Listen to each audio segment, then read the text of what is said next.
దేవుని నామానికి స్తోత్రములు. ప్రభునందు ప్రియులైన మీ అందరికీ యేసుక్రీస్తు వారి నామమున మీ అందరికి శుభాలు తెలియజేస్తూ ఉన్నాను. నేటి ఆత్మీయ అనుదినాహారముగా దేవుని వాక్యంలో నుంచి యెషయా గ్రంథము 43వ అధ్యాయము 7వ వచనము చదువుకుందాం.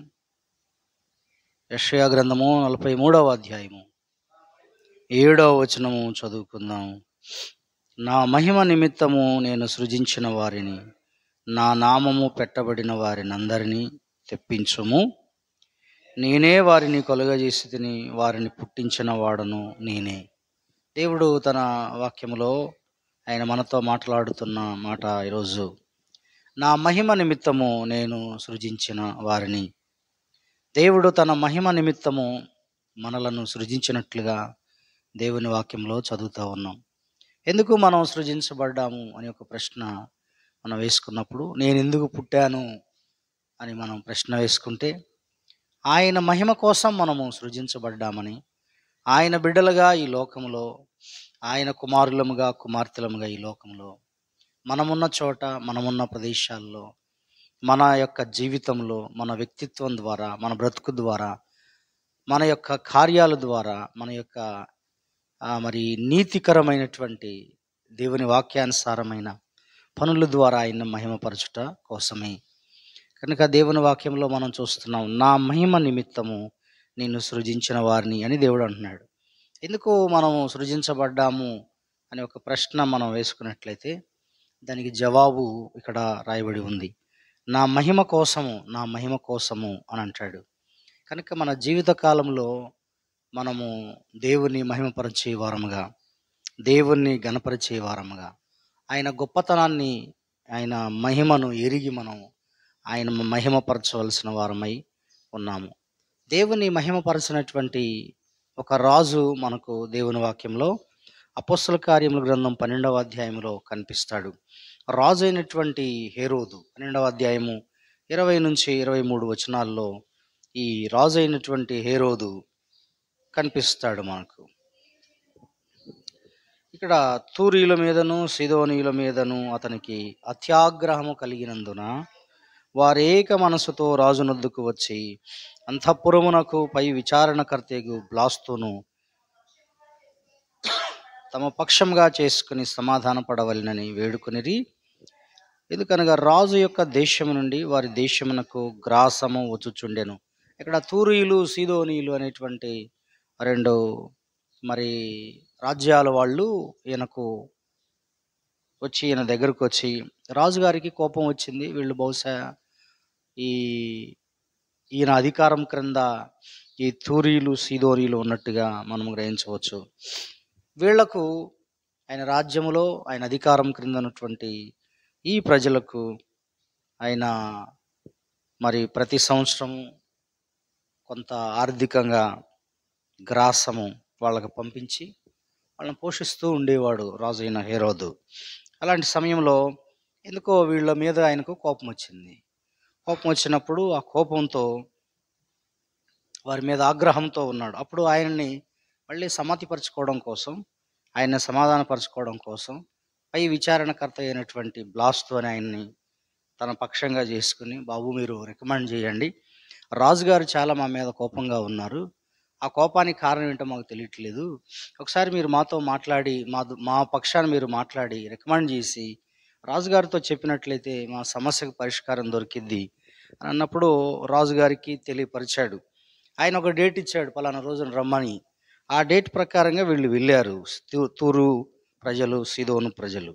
నియమించబడిన దినమందు రాజగు హేరోదు రాజవస్త్రములు ధరించుకొని న్యాయపీఠం మీద కూర్చుండి వారి ఎదుట ఉపన్యాసము చేయగా జనులు ఇది దైవస్వరమే గాని మానవ స్వరం కాదని కేకలు వేసిరి. అతడు దేవుని మహిమ పరచనందున వెంటనే ప్రభుదూత అతని మొత్తెను గనుక పురుగులు పడి ప్రాణము విడిచెను అని రాసింది. ఇక్కడ మనం చదివినట్లయితే హేరోదు ఒక రోజున ఆ తూరు సీదోను ప్రజలు వచ్చినప్పుడు వాళ్ళకి ఇవ్వబడ్డ డేట్ ప్రకారంగా ఆయన ఆ నియమించబడిన దినమందు రాజవస్త్రములు ధరించుకుని న్యాయపీఠం మీద కూర్చున్నాడంట. రాజవస్త్రములు ధరించుకుని న్యాయపీఠం మీద కూర్చున్నాడని చెప్తాడు. అలాంటి సమయంలో కూర్చొని ఉపన్యాసం చేస్తున్నాడు. మెసేజ్ ఇస్తా ఉన్నాడు. ఏదో చెప్తున్నాడు ఆయన. చెప్తుంటే వీళ్ళందరూ ఆయన అంటున్నారు, ఇది దైవ స్వరమే గాని మానవ స్వరము కాదు అని. నేను ఈ ఈ విషయం గురించి ఒక బుక్‌లో నేను చదివింది ఏంటంటే, హిస్టరీలో రాసినది ఏమిటంటే, రాజు అయినటువంటి హేరోదు ఆ రోజున ఆయన వేసుకున్నటువంటి బట్టలు అవి వెండితో తయారు చేయబడ్డటువంటి, వెండి జరి అంటాం గదా! అలాంటి వస్త్రాలు ధరించుకొని వచ్చి ఆ న్యాయపీఠం మీద, ఆయన సింహాసనం మీద కూర్చున్నప్పుడు ఆ సన్‌లైట్ ఆయన మీద పడ్డప్పుడు ఆ సూర్యకాంతికి చాలా ధగధగ మెరిసిపోయిందట. ఆయన చూస్తా ఉంటే చాలా బ్రైట్‌గా కనపడ్డాడు. ఆ వస్త్రాలకి, అలాగే ఆ మాటలు, ఆయన ఏం మాట్లాడాడో తెలీదు గానీ, ఆ మాటలకు వాళ్ళందరూ ఇది దేవుని స్వరమే గాని మానవ స్వరము కాదు అని అన్నారు. అప్పుడు ఈయన ఏం చేయాలి? ఈయన చేయవలసింది ఏమిటి? అరేయ్! నేను మనిషినిరా, నేను దేవుడిని కాదు. నన్నెందుకు మీరు దేవుడు స్వరం అని మీరు అంటున్నారు? అయ్యో! నేను అందుకు తగినవాడను కాదు అని దాన్ని తగ్గించుకోవాల్సింది పోయి, ఆయన ఇంకాస్త పెంచుకున్నాడు. ఇంకాస్త చాలా గొప్పగా ఫీల్ అవుతున్నాడు. అప్పుడు దేవుని మహిమ పరచనందున ప్రభుదూత మొత్తాడు. ప్రభుదూత మొత్తితే పురుగులు పడి చాలా రోజుల తర్వాత కాలక్రమేణా పురుగులు పడి ఆయన చనిపోయాడని హిస్టరీలో రాసుంది. మన జీవితంలో మనం గమనించినట్లయితే దేవుడు మన ఉద్యోగము, వ్యాపారము వీటన్నిటిలో ఎక్కడో ఒక చోట అసలు మనల్ని పుట్టించిందే ఆయన మహిమపరచడానికి. మీరు ఎప్పుడైనా మనం గుర్తుపెట్టుకోవాల్సింది ఏంటంటే, దేవుని బిడ్డలుగా నీవు, నేను, మనమందరం గుర్తుపెట్టుకోవాల్సింది, దాన్ని ఎల్లప్పుడూ మనం ఒక మైండ్‌లో పెట్టుకోవాల్సింది ఏంటంటే, మనకిచ్చినటువంటి స్థితిని దేవుడు అది ఎల్లప్పుడూ మనం జ్ఞాపకం పెట్టుకొని ఆయన మహిమపరచాలి. ఆయన్ని మనం ఘనపరిచే వారంగా ఉండాలి. ఎక్కడికి వెళ్ళినా, మనం ఏ పని చేసినా, నా పని వలన, నా జీవితం వలన దేవునికి మహిమ రావాలి అనేటువంటి ఆలోచన నీకెప్పుడు మైండ్‌లో ఉండాలి. మనందరికీ ఉండాలి. ఆయనకు మహిమ రాలేదు అంటే, ఆయన మనం మహిమపరచలేకుండా మనల్ని మనమే మహిమపరుచుకుంటే, మనల్ని మనమే బూస్ట్ చేసుకుంటే, మనల్ని మనమే గొప్ప చేసుకుంటూ ఉంటే, మనల్ని మనమే ఘనపరుచుకుంటూ ఉంటే, ఖచ్చితంగా మన మీదకి దేవుని తీర్పు వస్తది. దేవుని కోపం మన మీదకి వస్తది. ఎందుకంటే ఆయన అంటాడు, నా మహిమను నేను ఎవరికీ ఇవ్వను అని చెప్తాడు ఆయన. నా మహిమను నేను ఎవరికి ఇచ్చేవాడను కాదు. విగ్రహములకు కూడా నేను చెందనివ్వను. అసలు విగ్రహాలకి కాదు, ఎవరికి అది చెందేది కాదు. నా మహిమను నేను ఎవ్వరికి ఇవ్వను. ఆ మహిమను ఎవరు దొంగిలించడానికి ప్రయత్నం చేసిన ఆయన గ్లోరీని ఆయన కోప్పడతాడు. రాజు అయినటువంటి హేరోదు మనకి ప్రభువైన యేసుక్రీస్తు వారి కాలంలో ఉన్న హేరోదు కాదు ఇతను. ఇతను ఇంకొక హేరోదు. ఇతడు అపోస్తలుల కాలంలో ఉన్నటువంటి హేరోదు. ఈ హేరోదుకు దేవుడు గురించి, యెహోవా దేవుడు గురించి, యెహోవా దేవుని యొక్క మరి ధర్మశాస్త్రం గురించి ఈయనకి తెలియనివాడు కాదు. ఎందుకంటే మరి హేరోదీయులు ఎవరు అంటే ఎదోము వంశానికి చెందిన వాళ్ళు. ఎదోమీలు అంటే ఏశావు వంశస్థులు. అంటే యాకోబు, ఏశావు అన్నదమ్ములు కదా. ఇతడు చరిత్రలో ఎదోమీయుడైనటువంటి హేరోద్ అనమాట. ఎదోమీయులు అంటే ఎవరో కాదు, సాక్షాత్తు ఇసాకు యొక్క పెద్ద కుమారుడు వంశీకులే వీళ్ళు. కనుక ఇతడికి తెలియనిదేమీ కాదు. కానీ ఎందుకు నన్ను రాజుగా చేశాడు దేవుడు అనే విషయాన్ని మర్చిపోయాడు. ఇది దైవ స్వరమే కానీ మానవ స్వరము కాదు అని వాళ్ళు అన్నప్పుడు, కాదు నేను మనిషిగానే మాట్లాడుతున్నాను, దేవుడినేమి కాదు అని చెప్పాలి. కానీ నేను చెప్పలేదు అలా. ప్రతిగా పురుగులు పడి ప్రాణము విడిచను అని రాస్తుంది. ప్రభు మొత్తాడు. ఒక మనిషిని దేవుడు ఒక గొప్ప స్థితిలోకి తీసుకొస్తున్నప్పుడు, ఒక ఉన్నత స్థితిలోకి తీసుకొస్తున్నప్పుడు ఆయన్ని మహిమపరచాలి మనం, ఆయన బిడ్డలంగా. అలాగనే మనం చూస్తే ఆయన మహిమను గురించి మరొకసారి, ఆయన బిడ్డలమైనటువంటి మనము క్రైస్తవుడైనందుకే ఆ పేరును బట్టి మనము దేవుని మహిమపరచాలి అంటాడు. యాకోబు పేతురు రాసిన పత్రికలో 1 పేతురు పత్రిక 4వ అధ్యాయం, పేతురు రాసిన మొదటి పత్రిక 4వ అధ్యాయము 16వ వచనం చదువుకుందాం. ఎవడైనను క్రైస్తవుడైనందుకు బాధ అనుభవించిన ఎడల అతడు సిగ్గుపడక ఆ పేరును బట్టియే దేవుని మహిమపరచాలట. ఆ పేరు నీకు నాకుంది. దేవుని పిల్లలము, దేవుని ప్రజలము, క్రైస్తవులము అన్నటువంటి నామం నీకు నాకు పెట్టబడింది. క్రీస్తు నామం మనకు పెట్టబడింది. ఆయన పేరును బట్టి మనము జీవిస్తూ ఉన్నాము. ఆయన పేరును బట్టి మనం చెప్పుకొని బ్రతుకుతున్నాం. ఆయన పేరును చెప్పి ఆయన స్తుతిస్తున్నాం. ఆయన పేరులో ప్రార్థన చేస్తున్నాం. ఆ నామంలో యేసుక్రీస్తు వారి నామంలో ప్రార్థన చేస్తున్నాం. యేసుక్రీస్తు వారి నామంలో ప్రతిదీ చేస్తున్నాం. కాబట్టి ఆ పేరును బట్టియే మనం దేవుని మహిమపరచాలంట. ఆ పేరును బట్టి సిగ్గుపడకూడదంట. నువ్వు క్రైస్తవుడివా అంటే సిగ్గుపడకూడదు మనం. సిగ్గుపడటానికి వీల్లేదు. ఆ పేరు ఎంత గొప్పదో, ఆ పేరుకున్న ఔన్నత్యాన్ని తెలుసుకోమని చెప్తున్నాడు. కానీ ఈ రోజున దేవునికి ఆ పేరులో ఆ పేరును బట్టి మనం దేవుని మహిమపరచకపోగా సిగ్గుపడుతున్నాం. చెప్పుకోవడానికి సిగ్గుపడుతున్నాం. కానీ ఇక్కడ అంటున్నాడు, ఏమంటున్నాడు? ఎవడైనను క్రైస్తవుడై క్రీస్తును ఎరిగి మనము బాధపడుతుంటే, కష్టాలు పడుతుంటే ఆ అందుకు మనం సిగ్గుపడకూడదంట. ఆ పేరును బట్టి దేవుని మహిమపరచాలి అని వాక్యం సెలవిస్తుంది. ఈ రోజున మన జీవితాల్లో, నా జీవితాల్లో దేవునికి మహిమ వస్తుందా? అన్యజనుల మధ్య దేవుని మహిమపరుస్తున్నామా? మనం దేవుని మహిమను మనం దొంగిలిస్తున్నాము. ఒకవేళ ఆయన మహిమపరచకపోగా ఆ మహిమను మనం దొంగిలిస్తున్నామా? ఆ మహిమను మనం తీసుకుంటున్నామా? మనమే మహిమపరుచుకుంటున్నామా అనేది ఒక ప్రశ్న ఈ ఉదయ కాలంలో మనం వేసుకోవాలి. ఒక క్రైస్తవుడిగా, దేవుని బిడ్డగా మన జీవితాల ద్వారా దేవునికి మహిమ రావాలే తప్ప ఆయన నామానికి అఘనత కలగకూడదు. ఆయన నామానికి అవమానం కలిగే జీవితం జీవించకూడదు. మనం ఆయన నామాన్ని ఎల్లవేళలా మనము మహిమపరిచే వారంగా ఉండాలి.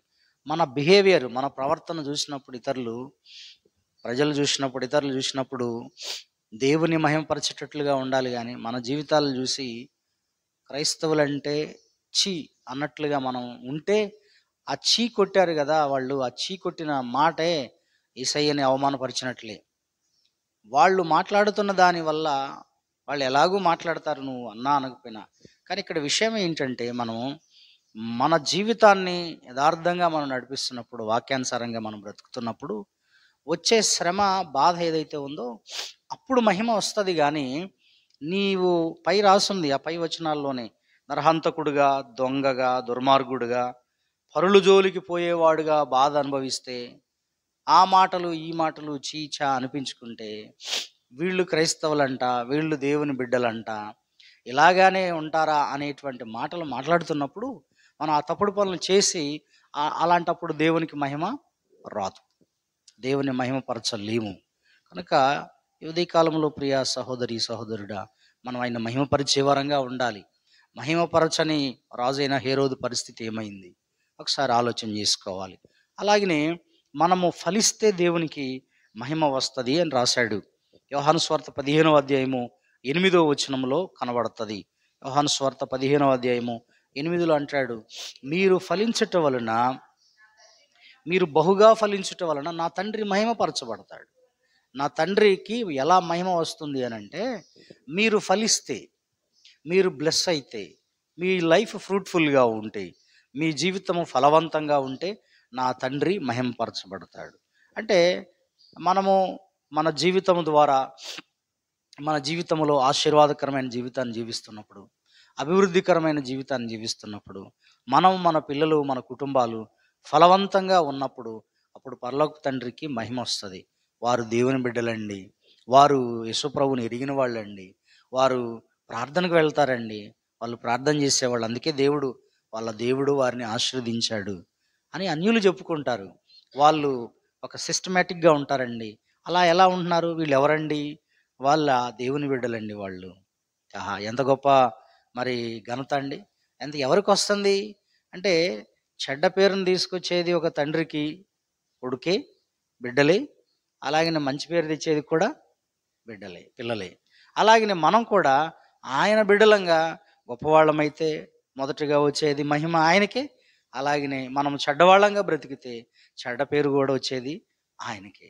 కనుక ఈ ఉదయకాలంలో మనము దేవుని మహిమపరిచేవారమా, లేకపోతే ఆయనకి అగానత తెచ్చేవారంగా అనేది ఆలోచన చేసుకోవాల్సిన అవసరం ఉంది. నా మహిమ కొరకు మరి మిమ్మల్ని సృజించాను అన్నాడు దేవుడు. మనల్ని సృజించిన ఆ సృష్టికి కారణం ఏంటంటే, మన పుట్టుకకు కారణం ఏంటంటే, నీ ద్వారా, నా ద్వారా దేవుడు మహిమపరచబడాలని. కనుక ఆయనకు మహిమ వచ్చేలా మనం జీవిద్దాం, ఆయన మహిమపరుద్దాం. మన కార్యాలలో, పనులలో, మన జీవితం ద్వారా, మన ప్రవర్తన ద్వారా, మన మాటలు, పాటలు, క్రియలు, యావత్తు విధానంలో ఆయనకే మహిమ వచ్చేలా మనం జీవిద్దాం. ఆయన మహిమను మనం ఎంత మాత్రం తీసుకోవడానికి ట్రై చేయొద్దు. మనం ఆయనకే ఘనత, మహిమ, ప్రభావములు చెల్లునుగాక. దేవుడు ఈ కాలంలో ఈ వాక్య భాగము దీవించునుగాక. ఆమేన్. ప్రార్థన చేసుకుందాం.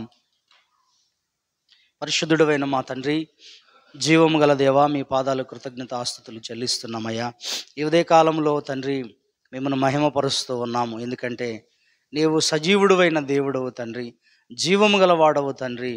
నాయనా మీకు వందనాలు చెల్లిస్తున్నాను. నీ వాత్సల్యం చొప్పునే, నీ కనికరము చొప్పునని మేము సజీవు లెక్కలో ఉన్నాం. గడిచిన రాత్రి ఎంతోమంది వెళ్ళిపోయి ఉండొచ్చు, ఈ లోకంలో శాశ్వత నిద్రలోకి వెళ్ళిపోయి ఉండొచ్చు. కానీ తండ్రి మమ్మల్ని సజీవు లెక్కలో ఉంచినందులకై మీకు కృతజ్ఞతాస్తుతులు చెల్లిస్తున్నామయ్యా. ఈ ఉదయ కాలంలో ఘనమైన మీ నామానికి కృతజ్ఞతాస్తుతులయ్యా. నీవు నాయనా మంచివాడవు తండ్రి, ప్రేమగల తండ్రివి నాయన, దీర్ఘశాంతుడవు, యెహోవా దయాళుడు, ఆయన దీర్ఘశాంతుడని నీ వాక్యం సెలవిస్తూ ఉంది. కాబట్టి నీవు దీర్ఘశాంతుడు అయ్యా. నీ ప్రేమ గొప్పదయ్యా, నీ కనికరం గొప్పది తండ్రి. మా జీవితాల్లో మీరు చూపినటువంటి నీ మహాప్రేమ కొరకు స్తోత్రాలు. ఒకప్పుడు మేము నాయన అపరాధములు చేతను, పాపములు చేతను మేము చచ్చిన స్థితిలో మా జీవితాలు ఉన్నప్పుడు మృతతుల్యమైన మా బ్రతుకులను బ్రతికించి క్రీస్తు ద్వారా నీ పిల్లలుగా, నీ బిడ్డలుగా మమ్మల్ని చేసుకుని నాయన మీరు ఎక్కల చాటును భద్రపరిచి మమ్మల్ని ఆశీర్వదించి ఇంతవరకు తీసుకొచ్చిన విధానం కొరకు స్తోత్రాలు చెల్లిస్తున్నాం. మా పుట్టుకకు కారణాన్ని చెబుతూ ఉంది నీ వాక్యము. తండ్రి, నా మహిమ నిమిత్తం నేను మిమ్మల్ని సృజించానంటున్నారు. అవునయ్యా, మేము ఎందుకు పుట్టాము అని మేము ప్రశ్న వేసుకుంటే మా జీవితం ద్వారా మీరు అంటున్నారు, నీ జీవితం ద్వారా నా నామానికి మహిమ రావాలని మీరు అంటున్నారు. అవును తండ్రి, మా జీవితాల్లో నేను క్రైస్తవుడైనందుకే బాధ అనుభవిస్తే ఆ పేరును బట్టి నేను నిన్ను మహిమపరిచేవానిగా ఉండాలి తండ్రి. అటువంటి కృపను దయచేయండి, సహాయం చేయండి. రాజైన హేరోదు నాయనా నిన్ను మహిమపరచనందున ప్రభు దూత వచ్చి మొత్తినప్పుడు అతడు పురుగులు పడి ప్రాణం విడిచెను అని మీ వాక్యంలో ఉంది. అయ్యా, నిన్ను మహిమపరచని వారికి తీర్పు ఉంది, నిన్ను మహిమపరచని వారికి ఉగ్రత వస్తుంది, నీ ఉగ్రత. అటువంటి స్థితిలోకి మేము వెళ్ళొద్దు ప్రభువా.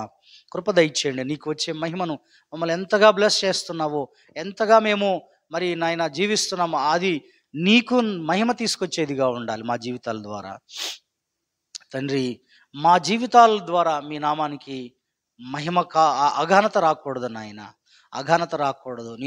నీ నామం దూషణ పాలు కాకూడదు. నా వలన మా వలన ప్రభువా నీ నామానికి దూషణ పాలు కావద్దు. అలాగే మీరు ఇచ్చిన ఈ యొక్క స్థితిని, మహిమను నేను దొంగిలించేవాడిగా ఉండక ఆ మహిమను నాయన నీకు ఆపాదిస్తూ నీవెంత మహిమ గలవాడు నేను చెప్పగలగాలి తప్ప తండ్రి దాన్ని దొంగిలించేవాడికి నేను ఉండొద్దయ్యా. అటువంటి భాగ్యము నాకు మా అందరికి ప్రసాదించండి. మా జీవితాల ద్వారా ఈ ఉదయ కాలంలో మా పనులలో, మా ఉద్యోగాల్లో, వ్యాపారాల్లో ఎక్కడికి వెళ్ళినా ప్రభువా మా జీవితాలు, మా మాటలు, మా క్రియల ద్వారా, మా వ్యక్తిత్వం ద్వారా నీకే మహిమ రావాలి. అటువంటి జీవితం, మా ఫలభరితమైన జీవితం ద్వారా నీకు మహిమ రావాలి తండ్రి. అటు కృపను మా అందరికి ప్రసాదించమని వేడుకుంటున్నాం.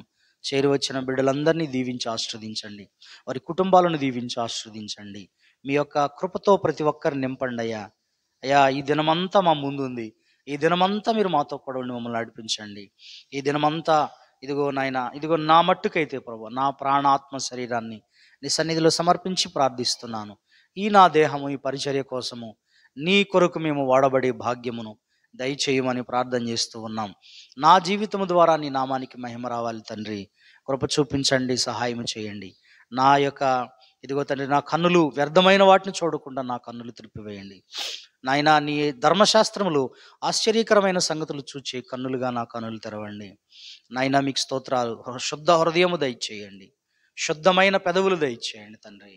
నా నోటికి వ్యర్థమైన మాటలు రాకుండా నోటికి కాపుదల ఉంచండి నాయనా. అనేకులకు ఈ నోరు నాయనా బోధించేదిగా చేయమని ప్రార్థన చేస్తున్నాం. ఈ దేహమంతా నీ ఆలయం కనుక నాయన నాలో మీరు నివసించి మేము నాయన ప్రత్యక్షంగా పరోక్షంగా నిన్ను మహిమపరిచే వారంగా చేసి మహిమ పొందగలరని చేరి వచ్చిన ప్రతి కుటుంబాన్ని దీవించి ఆశీర్వదించమని మేము చేయుచున్న ప్రార్థనలన్నిటికీ జవాబులు దయచేయమని యేసుక్రీస్తు వారి నామములో ఈ ప్రార్థన సమర్పిస్తున్నాను తండ్రి. ఆమేన్, ఆమేన్.